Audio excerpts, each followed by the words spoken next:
This is exactly why I change my engine oil and filter every 5,000 kilometres. Irregular oil changes can quite possibly wreck your engine. This right here is my engine oil after only 5,000 kilometres. Now it doesn't look too bad, but I'm going to replace the oil anyway. You see, I look at it like this. You've got a very expensive engine. If you do any damage, it's going to set you back tens of thousands of dollars. While a good quality engine oil, well, that's very affordable and cheap insurance against engine damage. If you want to get your engine around or over 500,000 kilometres, step one is to keep your oil and oil filter fresh and only use the best, most reliable brands.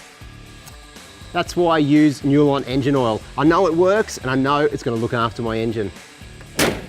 You know, it always amazes me the amount of blokes that even I know that aren't religious with their engine oil changes. They leave it a few thousand kilometres past when it's due. You know, if you want big kilometres out of your engine, always check your oil regularly, and if in doubt, change it out. Change your oil regularly, and thirdly, always use a good quality engine oil.